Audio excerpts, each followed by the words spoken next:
So we're running a few minutes late, and I apologize for that, but we had a closed session, and we also interviewed for the Parks and Recreation Committee, so that made us run late. And so thank you for waiting for us. And I don't know if we're ready to start or not. Yep, we're good. We're good? Okay. So we just came out of a closed session. We had 6 items on our agenda, and there is nothing to report out, so thank you. So the land, I just put that down. The land acknowledgement. The city of Arcata acknowledges the lands we are located on are the unceded ancestral lands of the Wiyot people. The land that Arcata rests on is known as in the Wiyot language as Gudini, meaning over in the woods or among the redwoods. Past actions by local and state federal governments removed the Wiyots and other indigenous people from the land and threatened to destroy their cultural practices. The city of Arcata acknowledges the Wiyot community, their elders, both past and present, and as well as future generations. This acknowledgement seeks to aid in dismantling the legacy's narrative of settler colonialism.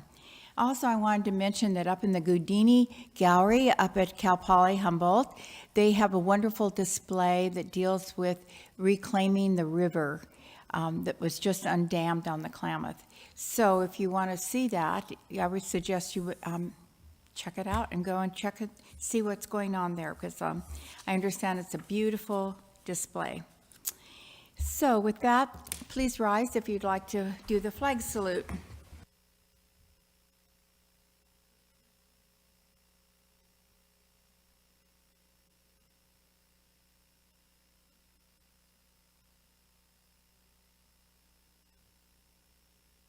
Thank you. May we please have roll call? Mayor Stillman, Present. Councilmember Schaefer. Here. Councilmember Atkins Salazar. Here. Councilmember Matthews. Here. Vice Mayor White is absent, but we do have a quorum. Thank you. We'll move on to ceremonial matters. The first item on the agenda is proclamation and recognition of World Tai Chi Day, Saturday, April 16th, 2025. And I believe Councilwoman Schaefer is going to read that. Oh, well, I don't know who got what, so thank you. We sorted it, it's okay. Thank you. So whereas World Tai Chi Day is now celebrated in hundreds of cities in over 80 nations annually, and whereas Tai Chi has been called medication in motion by Harvard Health publication for the myriad of health benefits it offers, and whereas numerous studies have pointed to the benefits of Tai Chi for stress relief, improved balance and coordination among the elderly, as well as improved behavior for adolescents with attention deficit hyperactivity disorder. And whereas World Tai Chi Day is meant to bring the community together to learn more about this gentle exercise, a series of mindful, relaxed movements that people of all ages and fitness levels can practice to improve health by boosting the immune system, increasing vitality, longevity, and well-being. Now, therefore, be it proclaimed that the Council of the City of Arcata hereby recognizes World Tai Chi Day in the City of Arcata, Arcata Plaza at 10 a.m. on Saturday, April 26, 2025, and encourages all residents to attend and to visit worldtaichiday.org to learn more. And it's signed today by our Mayor, Alex Stillman. Sorry, we have Glenda Hesseltine here to accept.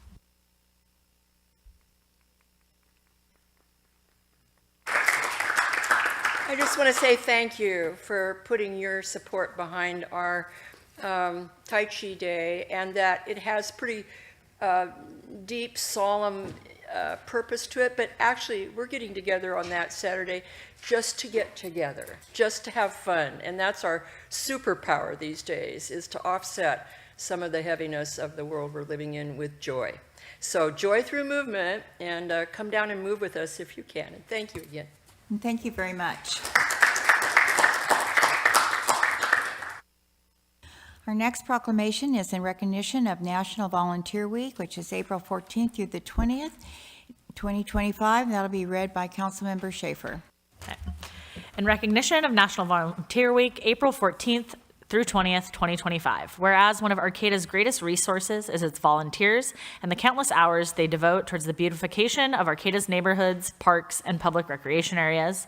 And whereas it has long been a tradition in our community for volunteers to perform work of the highest quality and to brighten the lives of others, it is fitting to recognize our volunteers when the nation is observing National Volunteer Week, when we inspire by example.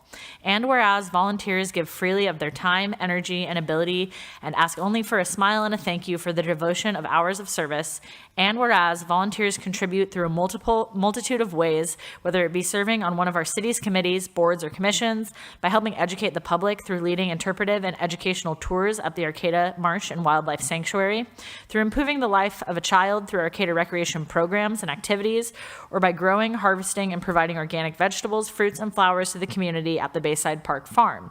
And whereas volunteers serve the community as members of our Arcata Police Department Volunteer Patrol, by providing presence on designated trails, reporting observations, performing litter collection, and participating in maintenance workdays as volunteer trail stewards, and by providing advocacy and services to the homeless and food insecure with compassion through Arcata House Partnership. Now, therefore, be it proclaimed that the City Council of the City of Arcata recognizes the week of April 14th through April 20th, 2025 as National Volunteer Week, and encourages all citizens to acknowledge the important work done by volunteers in strengthening our community and thank them for their dedicated, selfless, and compassionate efforts. It's dated today, April 16th, and signed by our Mayor, Alexandra Stillman, and we have one of our volunteer trail stewards, gosh, I can't say that phrase for some reason, volunteer trail stewards, Reese Hughes, here to accept.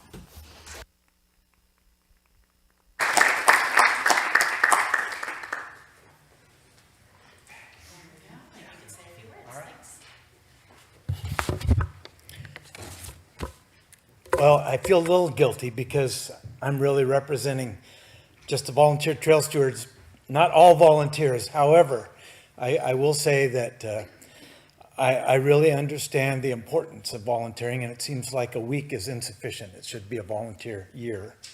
For the last 12 and a half years, and it started here in this very office, this very space, the volunteer trail stewards first met here to start the Arcata site location. And since that time, hundreds of volunteers have come on a regular basis for the last 12 and a half years to work building trails in the Sunnybrae Forest, to do maintenance in the Arcata Forest, to build trails and support in Carlson Park.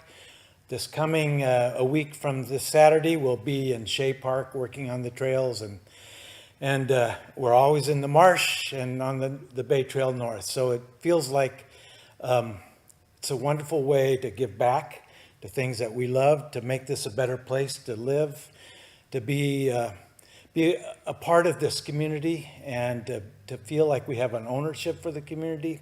And I think that's what I see in terms of the volunteers who come and who participate and who give back. So the one thing I would add is that smiles are great, but we love food, and that's one of the things that seems to sustain volunteers. So, but thank you very much. Well, thank you for an outstanding job that you've done, too.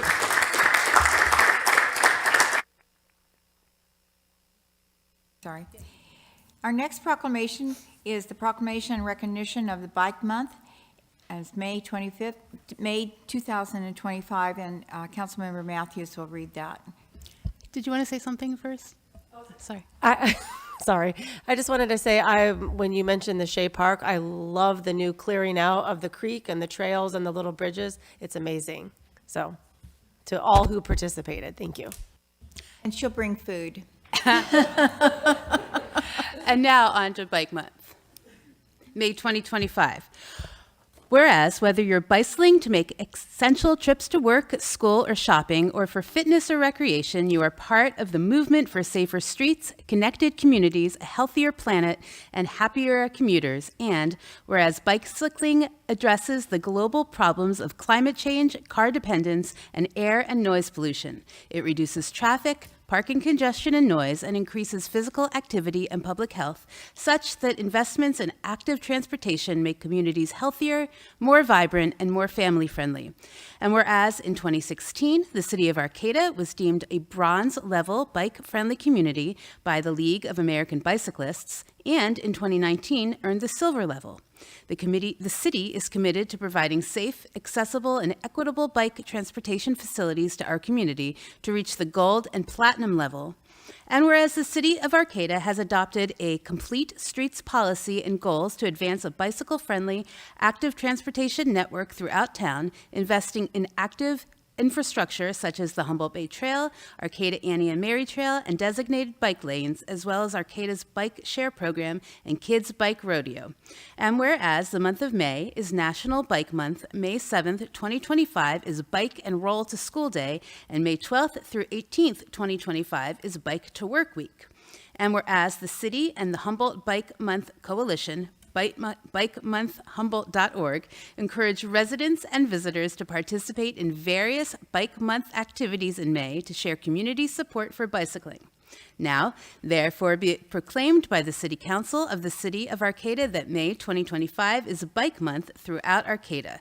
The Council encourages everyone to participate in Bike Month activities, encourages the installation of bicycle parking and other facilities to support Arcata's growing number of bicyclists, and encourages people to bicycle as a means of transportation this and every month. Dated April 16th, 2025, signed by Alex Stillman, Mayor, and this is going to be accepted by Colin Fisk of the Coalition for Responsible Transportation Priorities.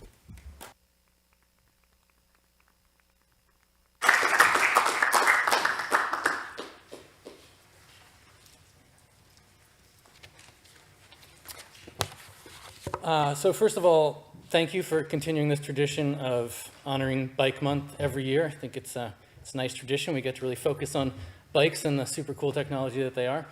The other thing I wanted to say is just reflect for a minute that I think when we talk about bicyclists, often people get a certain image in their head. You know, maybe you're thinking of like a spandex-clad road warrior or like a hipster on a fixie or something. Which is cool, but when we talk about bikes, we're really talking about the full range of pedal-powered mobility devices, everything from e-bikes to tricycles to recumbent bikes and hand-powered adaptive bicycles and a whole range of other things.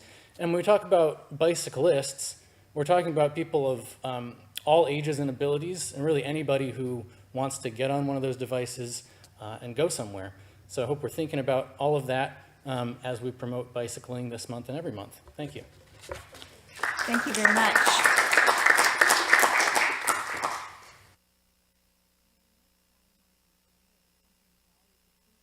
Oh, appreciate is when we have our committees come and talk to us about what they've been doing. And so this evening we have the annual report from the Wetlands and Creeks Committee. And so please come forward. Thank you. Good evening. My name is Justin Hawkins. I'm the chair of the Wetlands and Creeks Committee. You have all received the annual report, but I'm here just to provide some highlights and give some insight on what we do there. I think some of the things I'm most proud of are our work on the Measure A ad hoc committee meeting. We've been able to provide support and guidance for funds, and so far, actually just Friday, Morgan Sefcik just informed me, we were able to install a data logger in Jolly Giant Creek, just downstream of Shea Park. This is going to help facilitate efforts in the Jolly Giant Rehabilitation Restoration Grant we've been pursuing as well. Along with the data logger with Measure A funds, we've also were able to help fund a part-time groundskeeper at the marsh, as well as provide funding for a biological survey by Cal Poly students who are able to identify coho salmon swimming in our backyard. And then we've also provided some feedback and guidance on a variety of projects, including the Jacoby Creek Enhancement Project and invasive species removal for Sunny Brae Park. Thank you. Thank you. So we can see if the council members have any questions or comments they would like to make. Well, Okay, well, let me ask you a question then. Sure. So up on 11th Street, and I think it's B, we have I think it's Campbell Creek. Have you been dealing with that at your committee? It's sort of dropping off into, the roadway is dropping off. Oh my gosh, yeah, actually, I used to live on Campbell Creek. We have not been approached, and that has not come up in committee meeting, although I'm familiar with what you're talking about. Been down in that culvert, it's old. Yeah, I definitely need some help over there. Okay, I just thought I would ask because Sure. I see it often and people are asking, what's going to happen? And so far, I haven't heard anything, so I just wondered if you had. But I really appreciate your service and all the committee members' service, and we really appreciate you all. And thank you so much for coming this evening. Likewise. So the next item on the agenda is, staff reports. All reports shall be specifically limited to the city business and shall not request or lead to action by council or at this meeting. And the next item is oral and written communications. It's a time limited. Oh, staff report. Okay, staff reports. The way I read it is nothing. Okay, go. But don't you want to speak during oral and written communications? Alec, yeah, I don't have anything to report with staff reports, so we can move to the next item. So I'll move on to written and oral communications, which is a time limited to 2 minutes. If you're interested in 3 minutes, you should wait till the latter part of the meeting and speak. Meanwhile, I'm sure you're ready, so we'll let you go. Okay, thank you. My name's Joanne McGarry. I come all the time. I speak usually at the end, but I'm speaking once again at the beginning because I'm going off to a movie at the Minor presented by Shine a Light on Palestine. It's the Academy Award-winning film, No Other Land.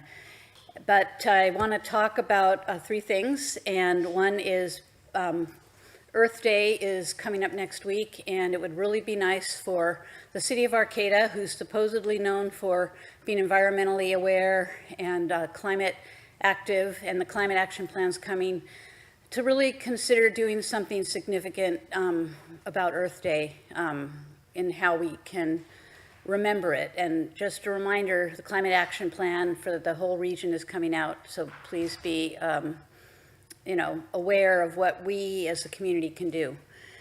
I suggested a few symbolic things like moving this Earth flag down here for the public podium, but other things we can do. I just acquired an e-bike, so listening to the Bike Month thing. I have a tricycle as well. I take public transit. I walk, and the e-bike is allowing me to see a lot of things differently than on foot. And so I have a lot of things to share with you later about all that. My final thing that I want to say is I keep wanting to promote that Arcata, the city of Arcata, kind of create a sensation of who we are, who we want to be. And I've asked us to consider joining the International Cities for Peace, the Nonviolent City Project, and the Charter for Compassion. At this moment in our history, in our time, in the world, being peaceful, nonviolent, compassionate community would be really important for us to broadcast and join these international groups so that we can be strong in our peacefulness, our nonviolence, and our compassion. Here's my moral compass. I'm taking it to the event on Saturday. Thank you very much. Next speaker, please. Yeah, you're next. I wasn't sure you were around. I need to go somewhere. So anyway, my name's Bill Ryder, and tonight I would like to talk about the We the People Amendment, which is, if approved by both houses of Congress, will overrule the Supreme Court and make clear that constitutional rights belong to human beings only, not corporations. I want to thank Council Member Stacey Atkins Salazar for supporting me in this endeavor. Move to Amend, the national organization whose purpose it is to promote this amendment, has local affiliates all over the country. And we are restarting an affiliate here in Arcata at this moment. At the moment, the We the People Amendment has already garnered 51 representatives as co-sponsors in the 119th U.S. Congress. And we are lucky that our representative, Jared Huffman, is one of those co-sponsors. But it is important to raise the level of awareness of corporate personhood in every town and city in the United States. In the coming months, our affiliate will be presenting the amendment to the Arcata City Council and asking you to make a resolution in support of it. We would also like to propose installing an annual or biannual event entitled Democracy Day. The rights given to us in the amendments to the U.S. Constitution are for natural-born persons, not for corporations. For over 200 years, the Supreme Court has made decisions in favor of corporations who have claimed these rights for themselves. Then the Citizens United decision of 2010 opened the floodgates and political spending by corporations, and we are where we are today because of it. Democracy means a government by the people and for the people. If corporations have the rights of people, there is no way we can have a democracy. I look forward to working with the City of Arcata as City Council to make a resolution in support of this amendment. Thank you for your time. And thank you very much.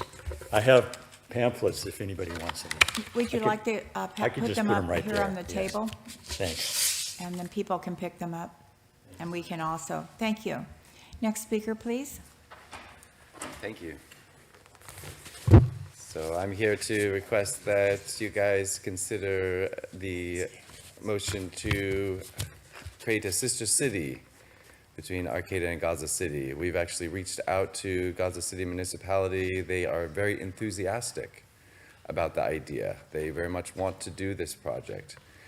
They have already proposed a few ideas on how we could collaborate, and we actually already produced an event for children, 3-day event with them in Gaza City.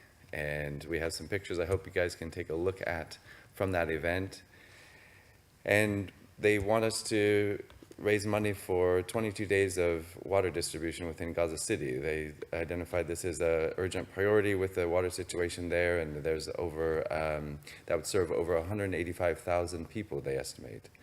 So these are things that we can actually do. And, you know, if we became a sister city, we could do even more. But I just want to point out that it feels good to help people. It makes us better as people morally, and you know, and if we see a friend who is got a small frown on their face and we smile at them, we can turn that frown upside down, and that feels good. But that's a small opportunity. And the bigger the negative, the bigger the problem, the bigger the opportunity we have to be great, to bring something great, and to really feel good about what we have accomplished. And so I urge you to really consider supporting a sister city with Palestine, with Gaza City. And I also want to personally invite you guys to come to our variety show that we have on the 24th of April. That's a Thursday, 7:30 at the Presbyterian Church. We got performers, we got break dancers, circus performers, other people performing, and it's a fundraiser as well. Thank you very much. Thank you very much. Is there anyone else in the audience that would like to speak this evening during the 2 minutes? Please move forward. Would you please come forward? If there's anyone else in the audience that would like to speak tonight, would they like to come and line up along the wall, please? Thank you. Go ahead, sir. Thank you. Well, good evening, everyone. What a wonderful place we live in, and it was great to hear the people speaking about the trails and the wetlands. We're so fortunate here. And it's my hope that we help spread this fortune outside of Arcata. And I want to, for the second time I've been here, just to voice my support of the Sister City proposition. And I hope Arcata will continue to consider that. I think there's a great need in Gaza City, and if we can help with support and resources, I really would like to see that happen. So thank you, and thank you for all your great work. Like I say, we're so fortunate to live here in Arcata, and I hope we can take it outside of Arcata. Thank you. And thank you. Is there anyone else in the audience that would like to speak this evening? Well, not seeing anyone. I assume no one. Oh, is there anyone online? Yes, we have several hands raised online. Okay, thank you. Dan, please go ahead. Yes, hello. Hey, I'm Dan Shaheen. I want to thank the City Council for this opportunity to speak in favor of the Arcata to Gaza Sister City program. All humanitarian aid has been shut off to Gaza as of yesterday. Donald Trump took the baton of neglect that Joe Biden handed him, and he's running with it. Know that anybody who supports the state of Israel is directly supporting the agenda of Donald Trump, who wants to ethnically cleanse Gaza of its indigenous people. Imagine, even if we can't get a drop of aid or money to Gaza, the knowledge that someone cares about the children that are starving and dying of disease, that someone gives a damn enough to send some love their way, which is in desperate need. More than anything, they need empathy and love, which is something that seems to be in short supply these days. So please, look into your heart, put politics aside if you can, and try to think about the children of Gaza and how much they need our love and support, and how little it would take to give something that would mean so much to all of them. Thank you. Thank you. Next person on Zoom, please. Rebecca, please go ahead. Hello, thank you so much. My name is Rebecca Smith. I'm the managing attorney at Legal Services of Northern California. And I'm commenting on item E on the consent calendar. In the city of Arcata. Oh, I'm sorry, Rebecca, that we aren't at that place right now. We'll be able to do that under the consent calendar, and you could request that that be removed from consent calendar for discussion. No? No, I think this is the time, respectfully. This is early oral communication. It's early communication, so we'll have to wait and have that later. Is there an opportunity to comment on the consent calendar items? I understood that this to be the best time to do that. Not at this point. It would be at the time that they bring up the consent calendar. That would be the appropriate time. Okay, thank you, Rebecca. Is there anyone else on Zoom? Alice, please go ahead.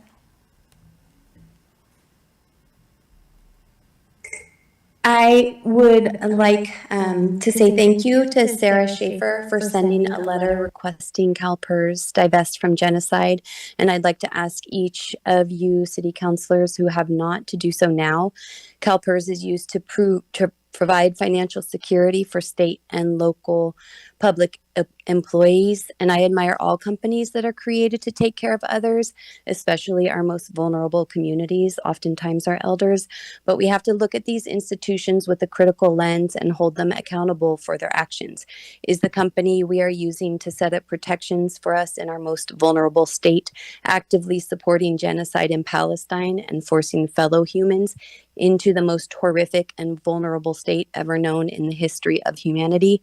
Yes, CalPERS is. CalPERS is actively supporting the murder of 30 children a day. CalPERS is participating in the destruction of Palestinian homes with cat bulldozers. CalPERS is using the money we are saving for our retirement to support weapons manufacturing companies who are making the most advanced killing machines and testing them out on Palestinians, ensuring they don't ever get to live to an age where they would have the opportunity to retire. At this moment, our Palestinian friends and families don't even have the opportunity to sleep because of the bombs being constantly dropped all around them.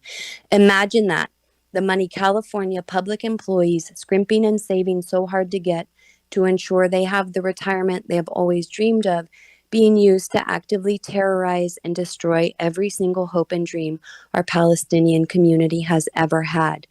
Every single one. This is hypocrisy. The same hypocrisy I see when cities claim they are committed to dismantling the ongoing legacies of settler colonialism, but fail to call out or divest from companies that are actively creating and continuing settler colonialism globally.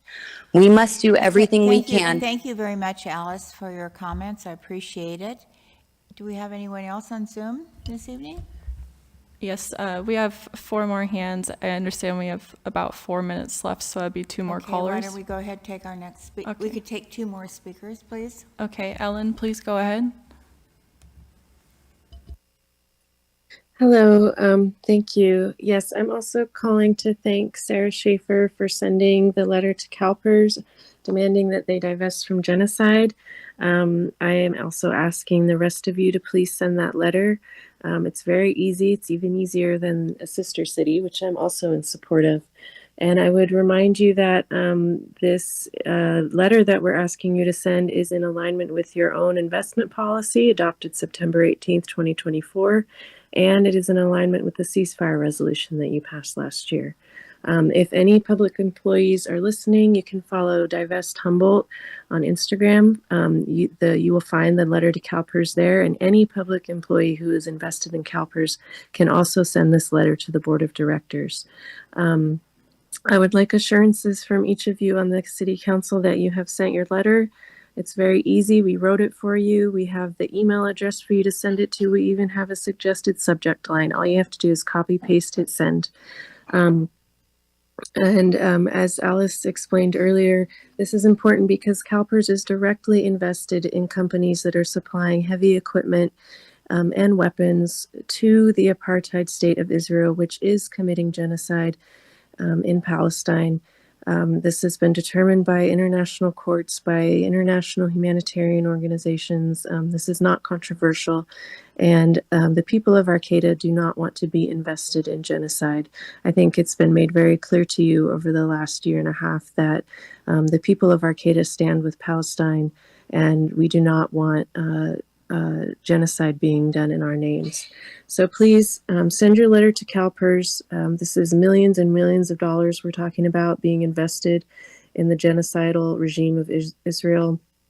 And we do not want our city employees investing in genocide. Thank you.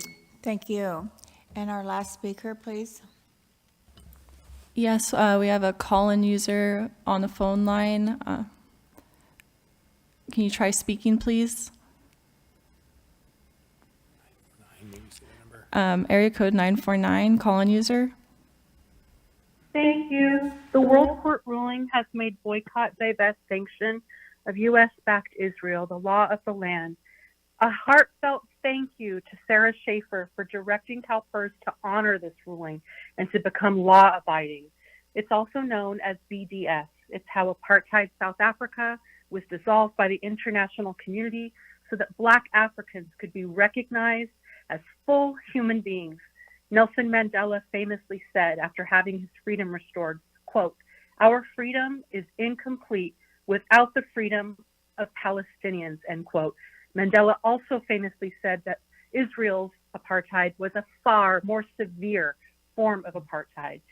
When I have written my Arcata City Council asking if they've complied by advising CalPERS to divest from the crime against humanity that is apartheid, that is the expansionist, settler colonial occupation, ethnic cleansing, which is violent expulsion and genocide, I have received not a single acknowledgement from city council members and only a, quote, forwarding to finance, end quote, from the mayor. Respectfully, then there's a reply from finance that essentially equates to, we'd lose some money if we tell CalPERS to divest from mass murdering on an industrial scale, people in a concentration camp on live stream every day, so we better thuggishly defy the World Court ruling.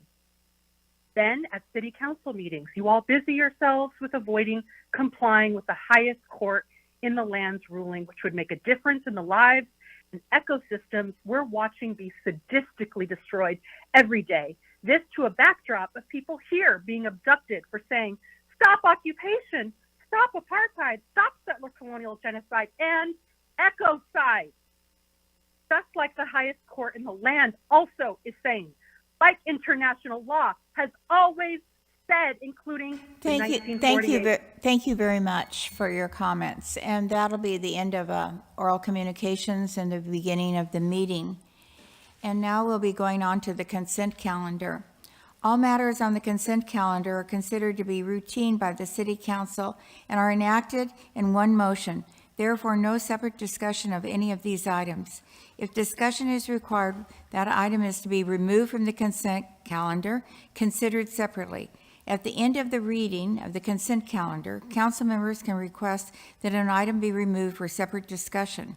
Members of the public may comment on any item remaining on the consent calendar in the comment period before the vote. A, approval to waive reading of text and consent to read by title only for any ordinance on this agenda.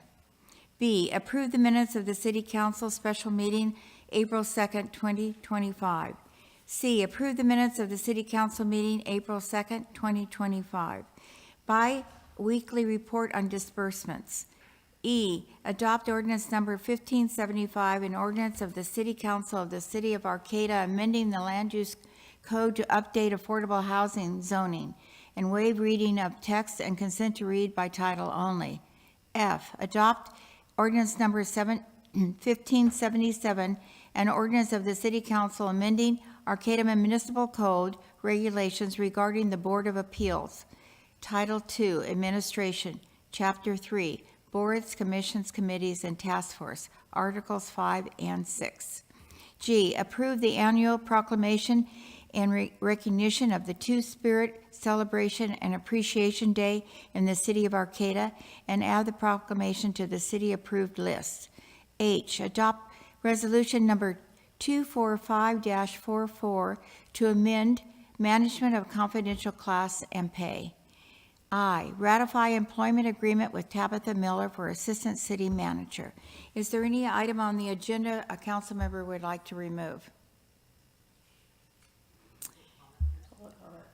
So I know, so that's what I'm going to go to next. So we'll go to public comment, and we do have somebody on Zoom. I'm sure she'll come back and comment on it. And is there anyone in the audience that would like to comment on anything on the consent calendar? I don't see anyone jumping up, so let's see who we have on Zoom. Yes, Rebecca, please go ahead. Thank you so much. My name is Rebecca Smith. I'm the managing attorney at Legal Services of Northern California.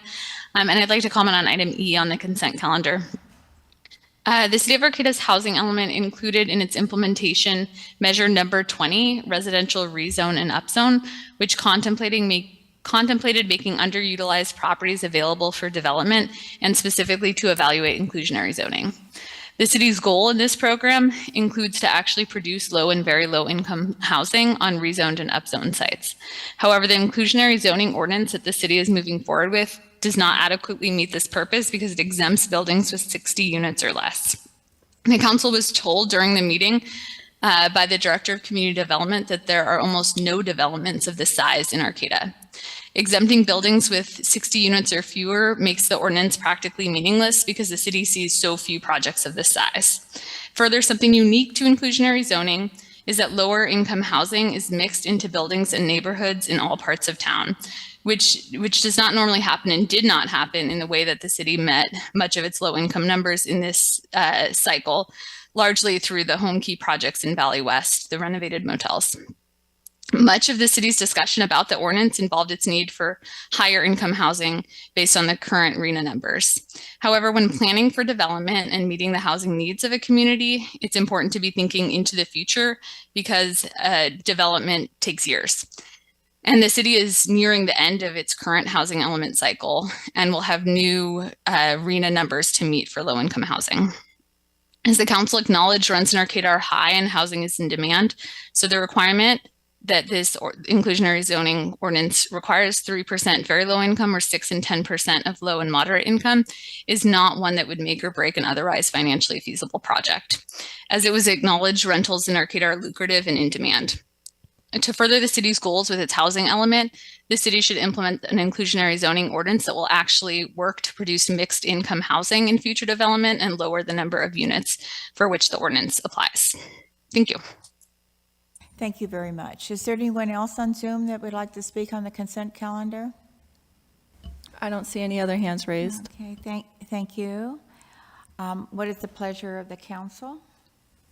I'd like to make a motion to accept the consent calendar. Is there a second? I'm sorry, can I interrupt before? Can it be adopt the consent calendar? Make a motion to adopt the consent calendar.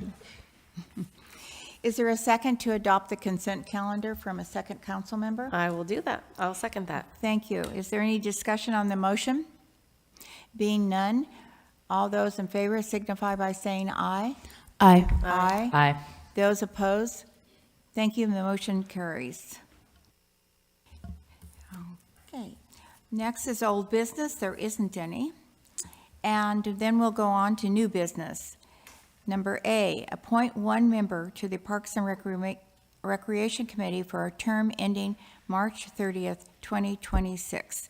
That's our first item on the agenda, and we are going to ask for a staff report, if there is one.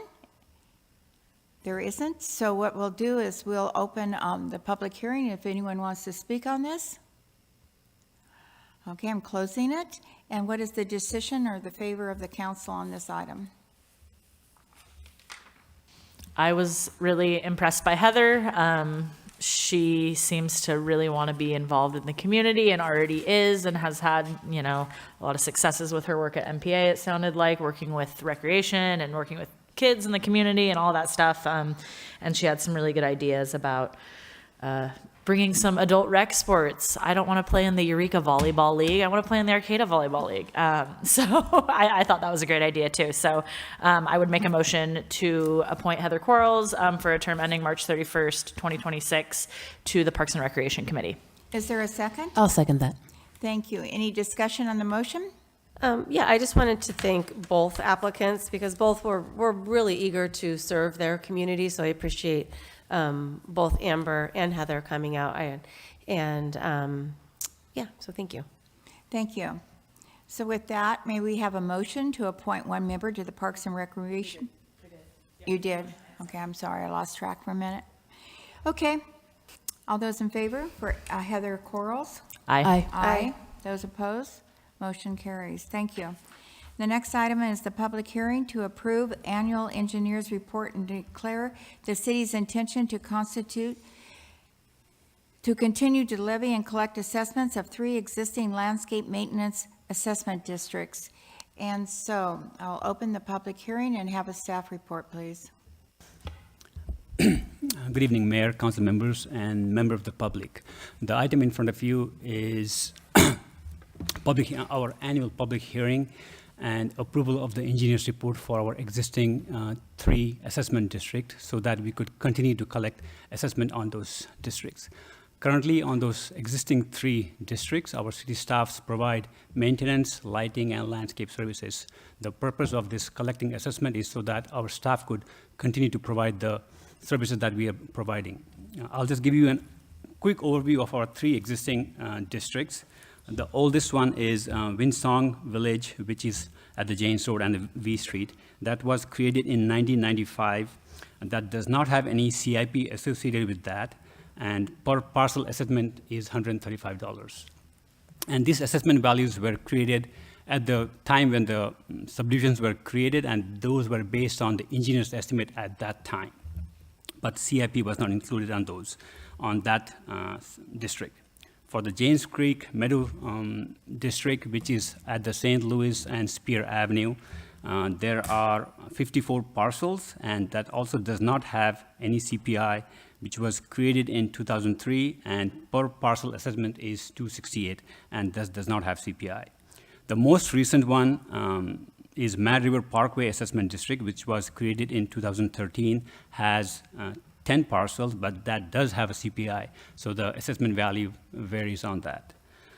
So here I'm just like, this is our annual thing, so we cannot make any changes to it, so I'm just here to have a public hearing and approve this so that we can continue to provide the services that we are providing at this district. Thank you for the staff report. And so now I'll open the public hearing. Is there anyone in the audience that would like to speak on this item? Do we have anyone on Zoom? I do have a hand on Zoom. Sarai, please go ahead.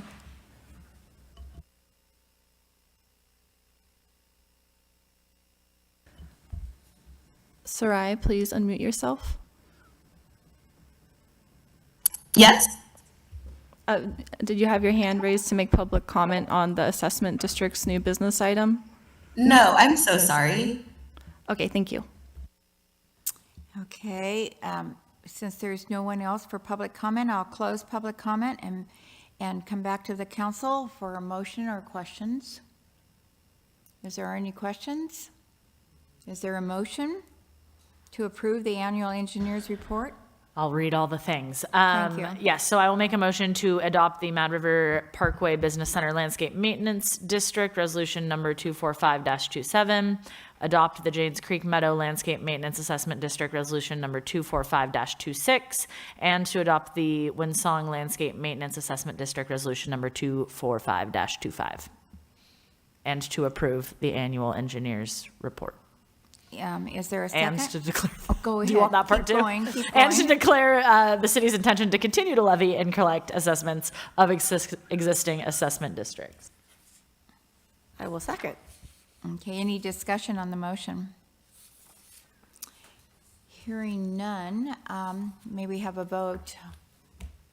Aye. Aye. The motion carries. So we'll move on now to our next item on the agenda, which is the public hearing to approve annual engineer's report and declare the city's intention to continue to, wait a minute, I already did that one, excuse me. The next is consider approving the project and plans and awarding a contract for the steel water line replacement project to McCullen Construction, Inc. I'm going to open the public hearing and ask for a staff report, please. Yes, good evening again. The item in front of you is a bid award for our steel waterline replacement project. We have been working on this project for more than 5 years. Initially, when we started this project, the cost of the project was $5 million. However, in the last 5 years, we have identified more locations and the project has expanded. So the cost of project increased to approximately $14 million based on the engineer's estimate. Our initial plan was to fund the project through our city water fund and loan. When we completed our application packet and submitted the application, full complete application to the State Water Board for a loan, based on their funding criteria, we were not eligible. This project was high priority project and we wanted to do it. So our internal city team worked with our finance director and came up with a creative solution to fund the project. So currently this project will be funded combination of city's water fund and borrowing money or loan money from the wastewater fund, which was approved last council meeting. So if the project is awarded today, the construction will begin sometime in May, and the project will be completed in 300 days, we expect, end of next year. As with any of the other projects, we will be making public notifications to people who are impacted with the project, so they are notified of any water disruption that happens, and we'll be working with them. The only one thing I would like to maybe add before you award is, this is a high priority project, and it costs is more than $10 million. I just want to give big kudos to the city team. For the project of more than $10 million, city has not worked like internal team. We have always hired consultants to do the work. But on this project, all the work has been done with the city team, planning, environmental services, and engineering, and we will be doing the construction management in-house. So we will not be hiring any consultants to do the work. All the work of this size of project has been done by the city team. So that's a huge for the city. In the past, we used to do this kinds of project. Any project more than $1 million or $5 million, we'll be hiring consultants. But in the last few years, we've been using our city team to do the big level, higher level projects. So big kudos to our city team for that. Thank you. I will now open the public hearing. Is there anyone in the audience or on Zoom that would like to comment on this item? Is there someone on Zoom? I do not see any hands raised on Zoom. Okay, thank you very much. I'll close the public hearing and bring it back to the council. And the council, what is your pleasure? Go ahead. Go. I was just going to say, we talked about this a lot at the last meeting and the necessity of doing it. So I'll go ahead and make a motion, and we can, if we want to talk about it more, we can. But I move that we approve the project plans and award a construction contract for the steel water line replacement project to McCullough Construction Incorporated in the amount of $10,793,638.66, and that we authorize the city engineer to increase the contract by up to $795,459.44 for a total amount not to exceed $11,589,098.10 to allow for any unforeseen contingencies or additional work, and that we authorize the city manager to execute all applicable documents. Thank you. I'll second. We can't wait any longer to get this project underway. And thank So- you for all your work. So thank you all, and we'll call for the vote. All those in favor, signify by saying aye, please. Aye. Those opposed, motion carries. Thank you. The next item on the agenda is consider approving a license agreement with, wait a minute.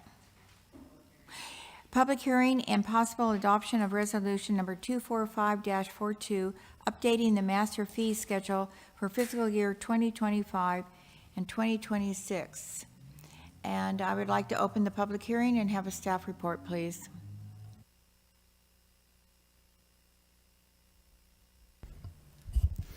Good evening, Mayor, City Council. This will be fairly quick, but just sort of an overview of the process and procedures for putting together what ends up being about 22 pages worth of fees and charges that we update on an annual basis. We put all those into one consolidated fee schedule. It makes it a little bit easier for folks to find what they're looking for when they're looking to see what something will be charged. And it also helps us organize the time and this process on an annual basis. So we do go through a process of a public notice, a public hearing. We also have a waiting period for those fees to go into effect. Because there's various waiting periods that are typically 30 or 60 days, we kind of try to make it easier for all of us, and we do this early enough in the year that we meet those waiting periods, and then we can make the fees effective on July 1st of 2025, and that also corresponds with the start of our new fiscal year, so it's easier for us. One of the goals in setting our fees is to cover the cost of providing services to the public, and that's no more than it costs, but a reasonable assessment of what it is. And the services that we're talking about are provided for the benefit of individuals, so these aren't services that are generally funded with tax dollars like our police services and things like that. These are specific to the folks that are actually paying the fee. And because of that, they're not considered, they're fees for service and not for taxes. As a general rule, we regularly, and then on intervals, we'll actually go through and calculate the cost, but for consistency and also so that we build in the cost factor, we typically increase fees that are appropriate by the CPIU, and we use the West Urban Consumers context for that. You'll see I've got the calculation here, but between 23 and 24 on an annual basis, that increased 2.8%. So those fees that are allowable or appropriate, for the most part, we increased by that amount between the last year and this coming year's fee schedule. So we do have a few other methods that are interspersed, and I wanted to just make sure that everybody was aware of these. So we've talked a lot about this in the last couple months, but we do have a separate independent fee study for water, wastewater, stormwater user rates, and those are not being increased at all in the fee schedule this evening. Once in a while, we use market rate. Typically, this is going to apply to things like facility rentals and potentially recreation programs. We also have some fees and penalties and fines that have to be tied to either federal, state, or regional law. And so those may or may not stay the same, and those are only increased when that is approved by our other agencies. There's a few times too when we might adjust a fee or either more or less than that CPI. One instant in tonight's fee schedule is that we have found that our building fees have dropped below recovery of cost. So we've increased those by the 2.8% CPI plus an extra 2%. That doesn't get us a full cost recovery, but it builds us a little bit closer, and we'll probably gradually build those up until we are at cost recovery. And then there's fees that we consciously subsidize, and typically these are going to be things like youth and family service programs and also economic development. This is, I'm not going to go through these, read through these, but this is a list of the fees that are not increased in your fee schedule this evening, and you'll notice that there are quite a few of those. including business license fees because of the taxes, parking permits, and many of our police department services.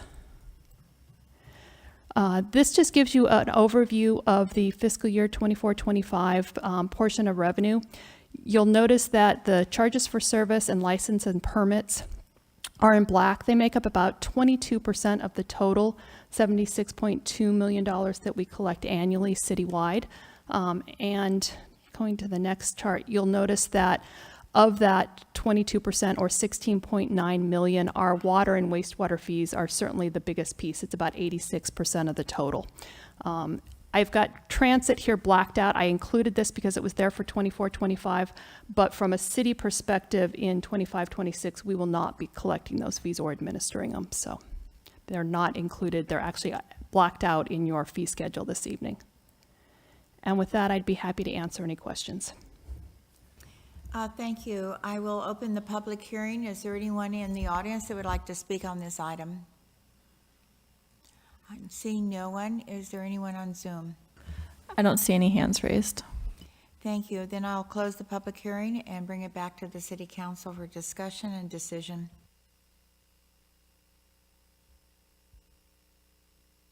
I was just going to say, this is routine. We do it every year. It looks good to me. So I'll make a motion to adopt resolution number 245-42, a resolution of the City Council of the City of Arcata updating the master fee schedule for various fees and service charges for fiscal year 2025-26.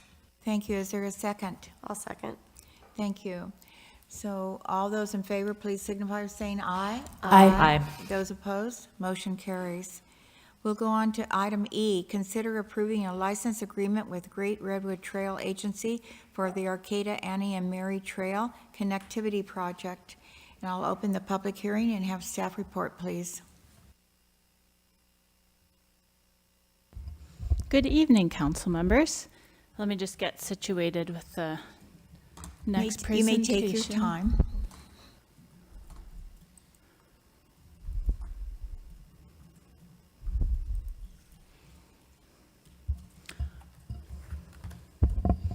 Great. Well, again, good evening. So I'm excited to share an update on the progress of the Arcata Annie and Mary Trail, and especially then leading up to the more of the right-of-way decision that is before you today.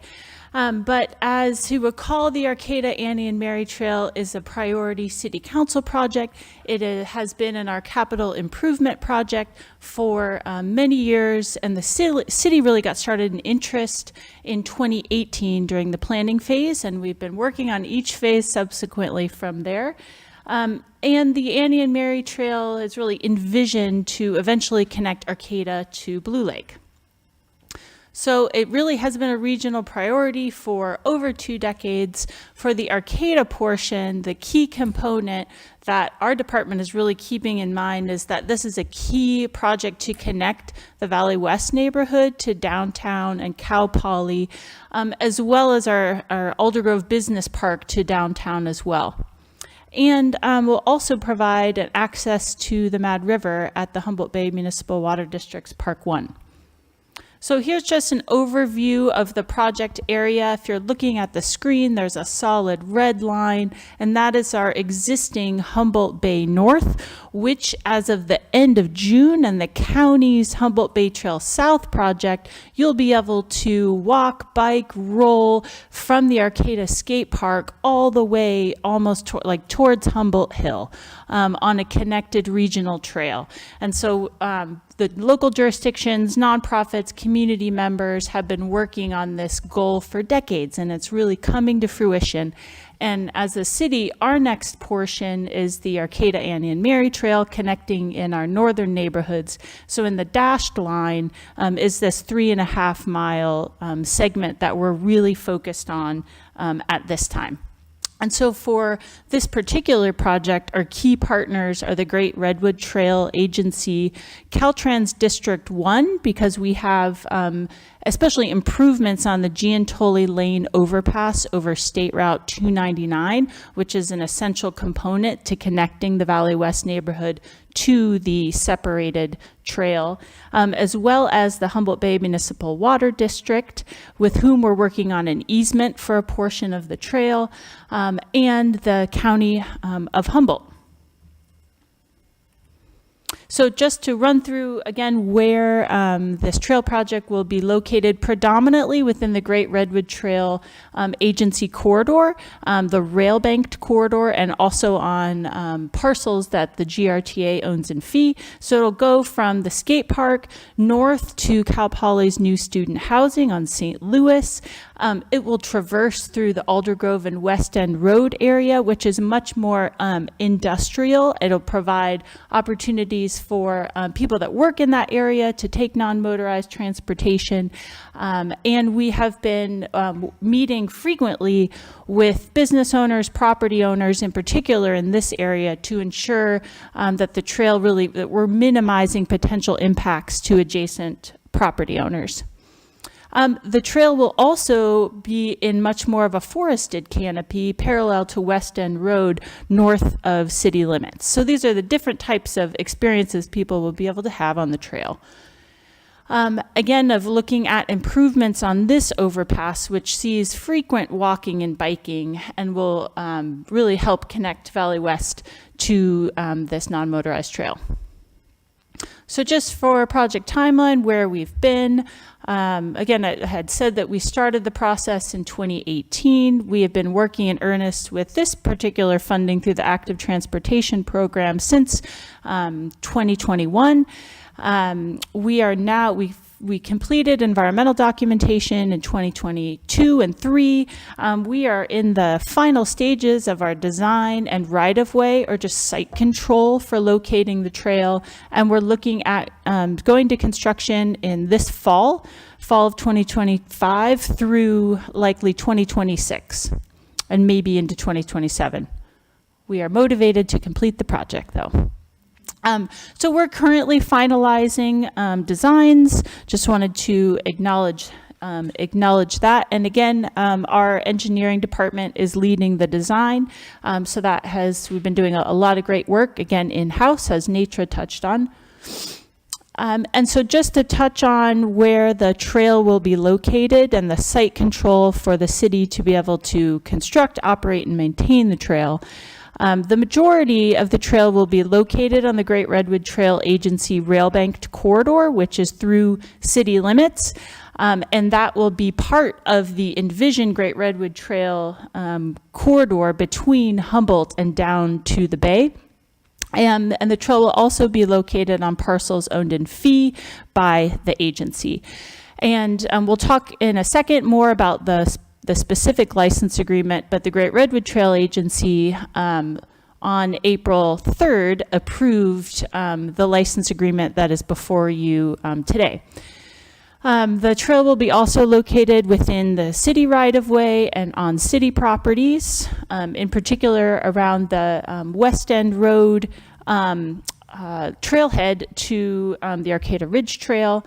As I said, the trail will have improvements, the project will have improvements on the Giantoli overpass, and then we'll have an easement near Park 1. So we're also in the midst of finalizing all of these documentation of right-of-way in order to receive our construction allocation, our construction funding. So for some key terms to highlight in the proposed license agreement is that these terms are very similar to the terms in our existing license agreements for our 2 segments of the Humboldt Bay Trail North. This new license agreement would really document that the city is responsible for maintenance of the trail, its drainage features for this new segment. So that's 3.5 miles. We as environmental services do not take this lightly. We really plan for ensuring that we have enough staff capacity to ensure our continued expectations for trail maintenance and feeling of safety.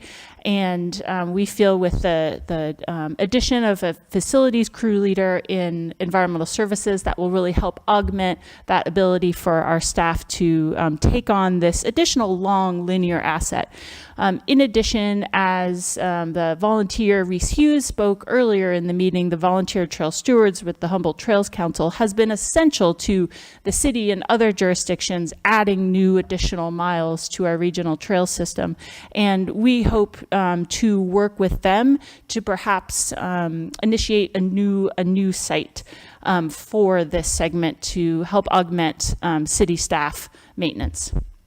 Another point just really wanted to bring up is that in separate or different from our existing license agreement, this is a license agreement for a Rail 2 trail, and that really was made possible throughout the hard work of Senator McGuire and the GRTA, and there's a trail removal clause in the license agreement for the very low probability that the Federal Surface Transportation Board would get a petition that someone could run trains again. So I just wanted to point that out. If you're looking, that trail removal clause is in there because the majority is a rail banked corridor. So just for next steps is really tonight to consider approving the license agreement with the Great Redwood Trail Agency.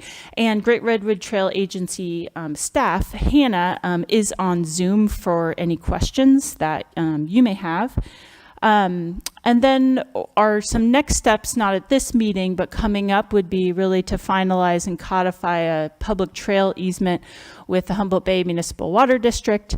We're seeking our construction funding and anticipate being on the calendar for that allocation in June, and then hoping to start construction this fall.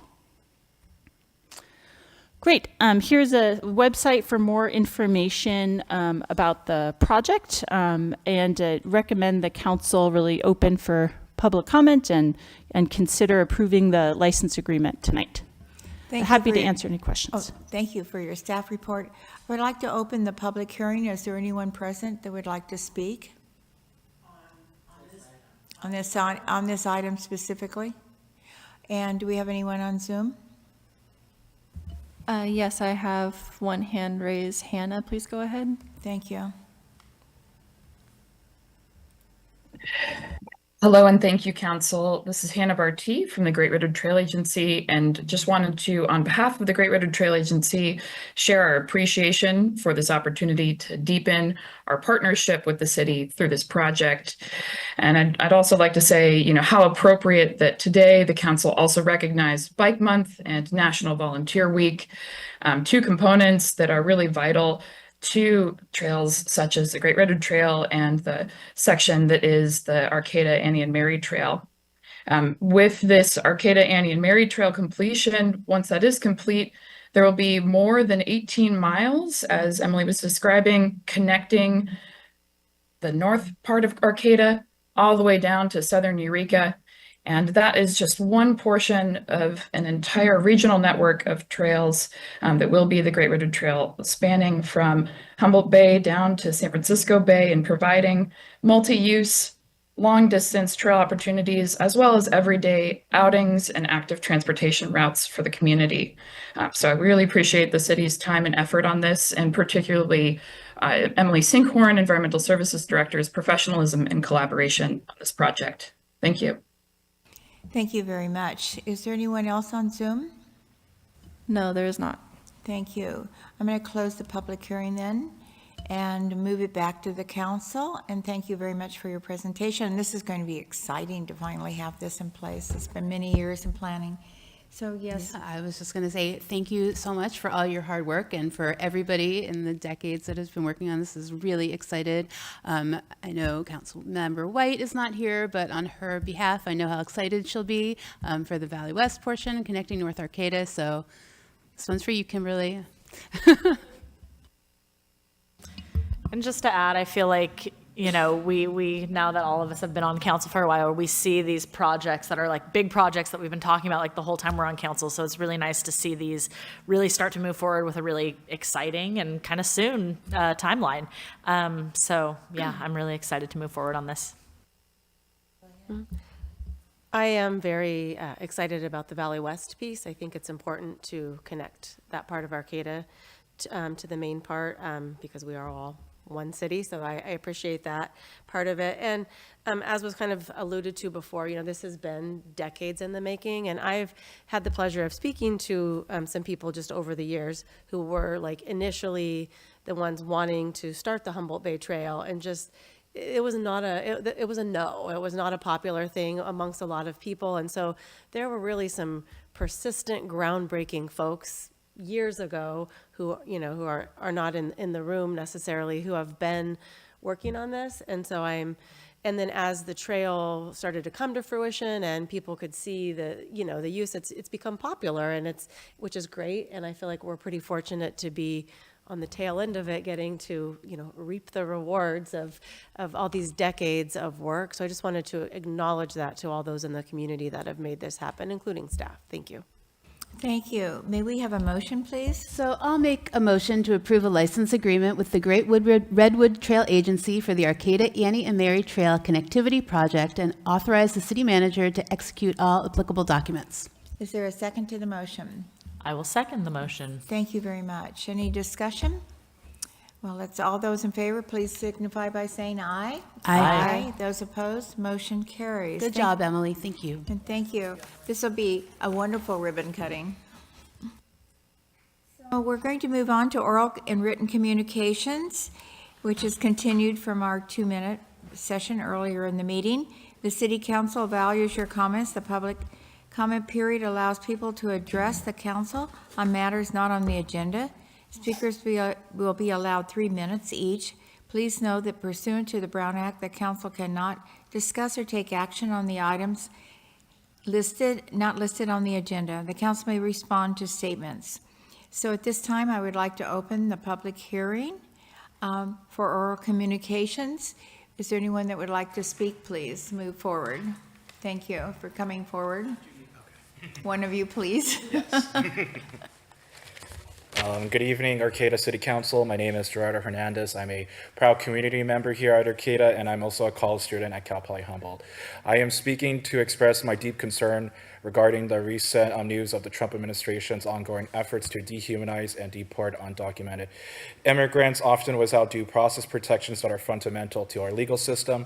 The city of Arcata has been recognized for its diversity, inclusion, and progressive values. In 2017, the city of Arcata reaffirmed these values by declaring itself a sanctuary city, an action I commend as both meaningful and morally courageous. However, given the renewed threats to immigrant communities, particularly under harmful federal rhetoric and actions, I believe it is necessary for Arcata to take a stand again. I respectfully urge the Arcata City Council to consider drafting and sending a formal letter to Congressman Jared Huffman and California State Attorney General Rob Bonta.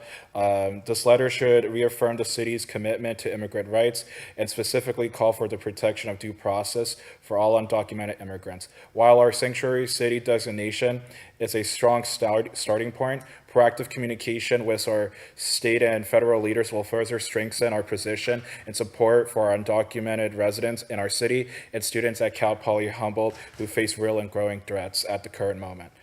I propose the following key points be included in such letter if it was ever drafted. Number one, a clear affirmation of the importance of due process rights for all individuals regardless of immigration status. Number two, strong opposition to any legislation or executive orders that would limit or deny these protections. Number three, a demand for full transparency and accountability regarding ICE operations, including detention and deportation practices. And finally, number four, an unequivocal stance against the transfer of immigrants to foreign prisons, such as those in El Salvador or U.S. military facilities like Guantanamo Bay, which currently represent a dangerous and dehumanizing precedent in our current administration. This issue is deeply personal to me because not every immigrant is a criminal. My grandparents crossed the border without documentation in pursuit of a better future for my family. And because of their sacrifice, I now stand here today speaking to y'all as a college student on the verge of graduating with my degree in political science. I share this to ask the City Council to generally consider my public comment and the broader impact this issue has on students and families like mine. Thank you for your time, service, and your continued commitment to justice. Have a good night. Thank you very much. Next, please. Hello, my name's Tricia Murphy, and I'm here to express my support for a sister city with Gaza. We've been out on the plaza now for probably about 3 months at the Palestinian Talking Corner, which is the closest corner to Brio. And just being out there and seeing the amount of support there is for this in Arcata, I just want to share that with you guys, that probably 9 out of 10 people we talk to are in support of a sister city, and I know that we've got over 1,000 signatures now on our petition. It took, I think when we were trying to get the ceasefire resolution passed, it took 1,500 signatures, and then you guys were good with passing that resolution. Stacy, I know that, or Councilwoman Salazar, I know that you made a reasonable request when we first talked to you about this. You said if we could prove to you that there's support, overwhelming support for this in Arcata, that you would consider changing your mind. And I really appreciate that, and I think that's very reasonable. I never did hear Alex or Meredith Matthews. I didn't hear what your reasons were for not wanting to do a sister city. I wrote you all an email over the past week, and I said, there's polls out, and we now have a majority of people in our country that don't have a good opinion of Israel. And it doesn't mean that all those people want a sister city in Arcata, but there is a majority now in this country that do not support Israel, what they're doing, the way they're carrying out this genocide, and it is a genocide. The International Court has deemed it that, or the ICJ. They're killing about 100 kids a day in Gaza right now. There's been a total siege on Gaza. Gaza is a big open-air prison. Jewish people have referred to it as that, Israeli people. It's an open-air prison, and they're dropping 2,000-pound bombs on the people there. They have no way to leave. But it's a slaughter. It's an ugly slaughter. I watched something really disturbing. A guy named Matthew Hoy said that he'd just recently been to Israel, and they're taking kids out there on field trips to this plateau where they have those viewing things, like when you go to the Niagara Falls or wherever. Thank you very much. I really Anyway. appreciate you coming this evening and speaking. Thank you. Thank you very much. Is there anyone else in the audience that would like to speak at this time at the oral communications? Do we have anyone on Zoom? Yes, Sarai, please go ahead. Thank you. Hi, everybody. My name is Sarai, and I'm super excited because yesterday I was just named the Poet Laureate of Eureka. So usually I just come, I'm like a concerned community member who's like went to school in Arcata, I live in Eureka now, but now I get to say I'm the Poet Laureate of Eureka every time I comment. I'm so excited. But hopefully this is clear. It's been like a long day. I was on campus earlier getting to celebrate the Tonyan Literary Magazine that had come out, the dispatches from the Global Intifada, and then I was able to see some of the awards, the outstanding student awards that were being given on campus, and I was just so happy to see the support for folks who have been involved in major activism against the genocide of Palestinians right now. And I just I have a lot of feelings about that, because when we leave there, when we're in outside spaces, we hear of folks who are fighting against this genocide. We hear about their cars being vandalized. We hear about them being harassed. We hear about all these different kinds of things. So in addition to asking that y'all definitely send your letters to divest from CalPERS and, support a sister city, I also am wanting to know what's being done by the city to support activists that the college is saying are outstanding, that other folks are saying are outstanding. Because we have other situations where folks are trying to do really, really, really awesome active work. And we're running into issues having to kind of backtrack and backpedal because We're having to deal with businesses who have committed crimes. We're having to deal with businesses who are not willing to open up and to accept the type of work that's being done. So like, you know, all of these different things are coming up around how people are celebrated in some spaces and then kind of ignored in other spaces. And at the Poet Laureate, like, it was announced at City Hall last night, and I also got to hear a woman talk about small businesses and the different things that they're expecting with this new things coming up. And they also talked about being worried about like vandalism and different things. And we've heard in other city council meetings that business owners and things have issues with folks who don't have resources, folks who are maybe houseless, utilizing businesses as places to sleep and use the bathroom.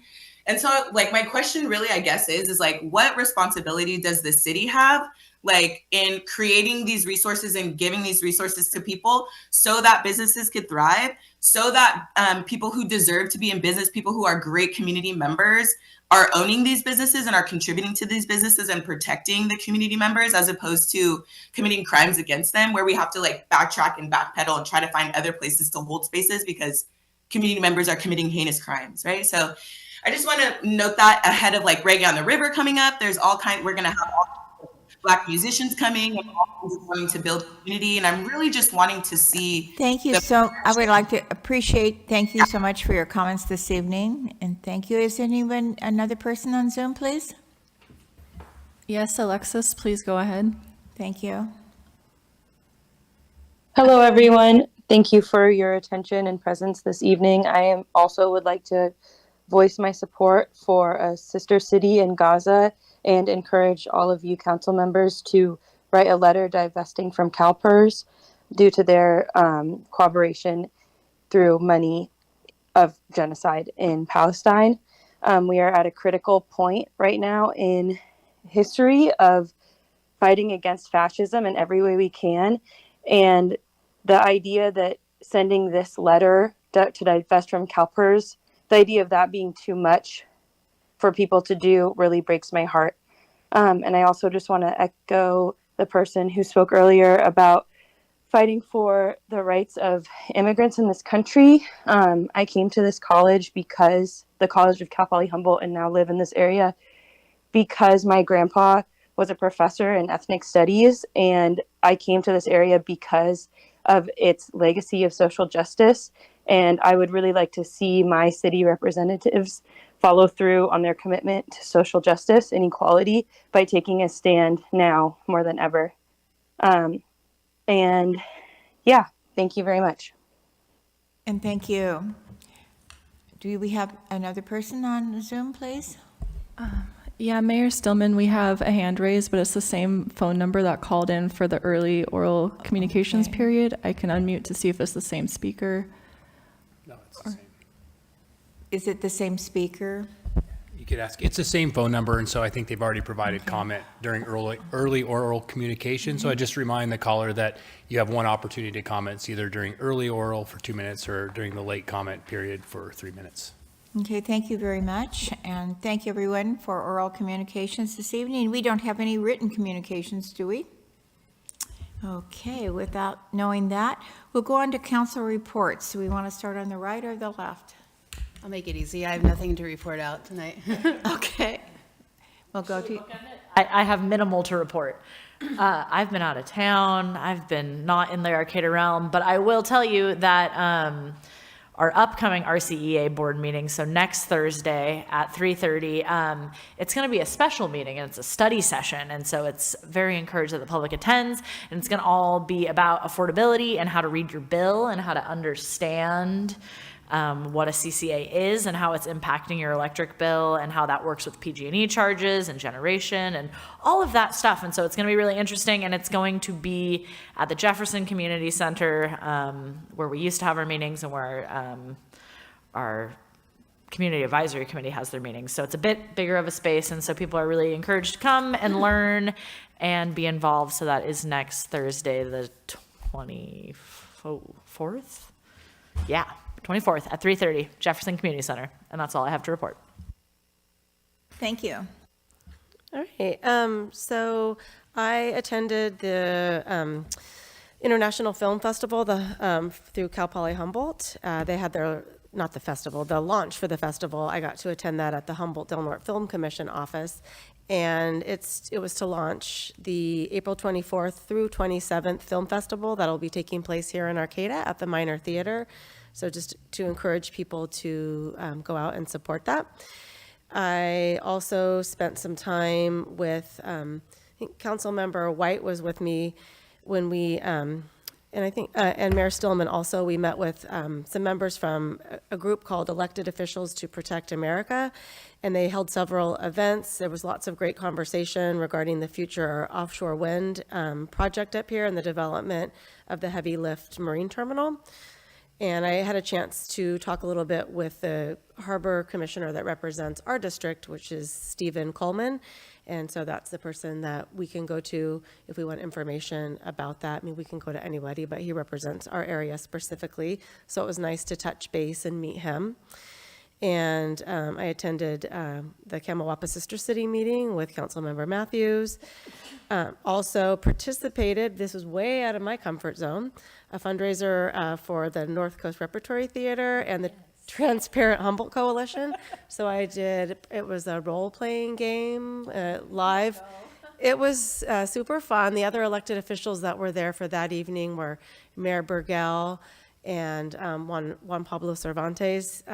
He actually ended up being sick for the event, but was at the rehearsal. So it was fun to get to know colleagues. Yeah, it was good. It was just a big leap for me to be doing improv and role-playing games. I've not done either of those really. So yeah, it was fun.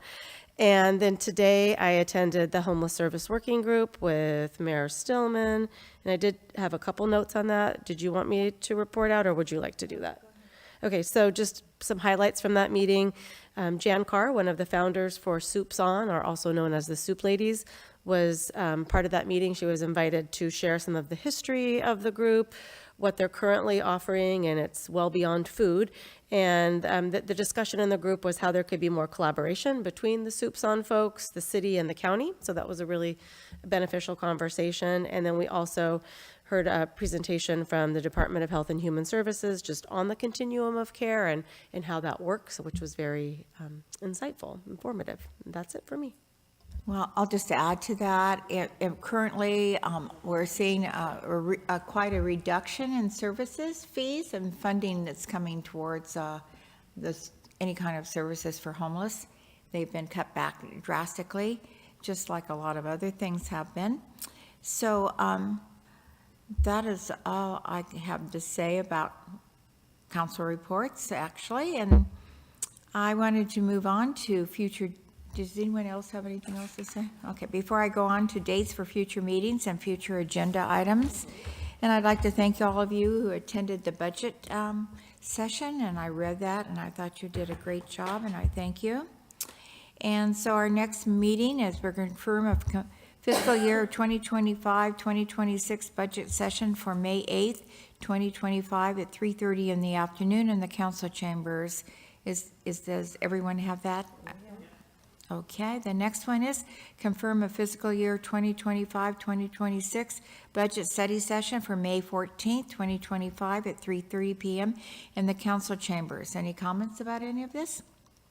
Then we'll move on to no closed sessions, no closed session reports, and therefore we are adjourned. All right, thank you.